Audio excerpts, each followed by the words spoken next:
So this story starts out like something from a sitcom, but with way higher stakes. Imagine coming home, seeing a slip taped to your front door, and thinking, oh, maybe it's a package notice. You pry it off, and bam, it's a $500 fine for parking. Not on the street, not on the grass, but right in your own driveway. I honestly can't wrap my head around it.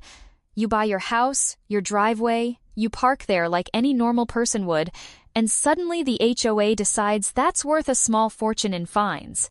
It almost feels like they're inventing rules just to pad their pockets. And the nerve, they called it improper parking. I mean, what's improper about using your own driveway? I get it if you're blocking a fire hydrant or something, but this was just regular life. Makes you wonder if they spin a wheel every morning to decide what's breaking the rules that day. Because the next twist? The HOA claimed driveways are only for temporary, parking overnight is a no-go. Who actually lives like that?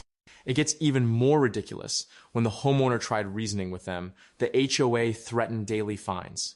We're talking thousands of dollars over a couple of weeks just because you leave your car out at night. That's straight-up intimidation, not management. I mean, what if you've got more than one car, or your garage is storage central like half of America? Are you supposed to levitate your car into the kitchen? Exactly. What really got me was the HOA's attitude. When the homeowner pointed out the rules didn't actually say anything about overnight parking, the compliance officer just shrugged and said they can interpret the rules however we see fit. That's the scariest part. It's not about what's written, it's about what someone in an office decides your life should look like that day. That's not governance, that's just playing dictator on a neighborhood scale. And that's where our listener really flipped the script.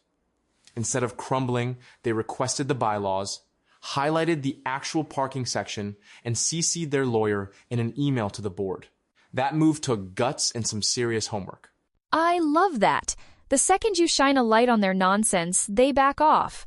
Suddenly the fine is dropped, the violation gets retracted, and now the rule's under review. Translation, they made it up and weren't expecting anyone to call them out. Totally. It's inspiring. But it also makes me think, what about folks who can't spend hours looking up bylaws or affording legal advice? Not everyone has the confidence or energy to fight back, especially if you're dealing with work, family, or just life stuff. Exactly. Imagine an elderly neighbor or a single parent who's got a million things on their plate they'd probably just pay out of fear. The system counts on people not pushing back, which honestly makes my blood boil. And that's the heart of it, isn't it? HOAs are supposed to protect property values, but when they start inventing penalties like this, it's more like a racket. $500 isn't pocket change. It's a month of groceries, a car payment, real money. What gets me is that these stories aren't rare either. After hearing this, you start to understand why people are organizing to reform or even abolish HOAs altogether. Because if it can happen to one family, who's safe? That actually reminds me, so many of our listeners have messaged us about similar run-ins. We want to hear your stories. Have you had an HOA nightmare? Or maybe you fought back and won? Shout out in the comments, we're listening. And honestly, the more folks share what really happens, the harder it is for these power-tripping HOAs to get away with it. Knowledge is a game changer, and every story helps someone else stand up for themselves. We're just getting started here.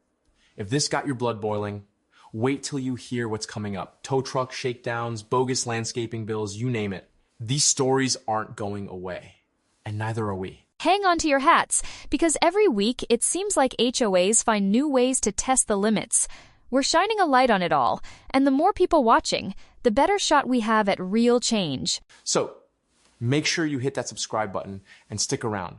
We're building a community here, one crazy story at a time, and together, we're not letting them get away with it. Can't wait to see what stories our listeners send in next. And hey, if you're out there fighting the good fight, know we've got your back.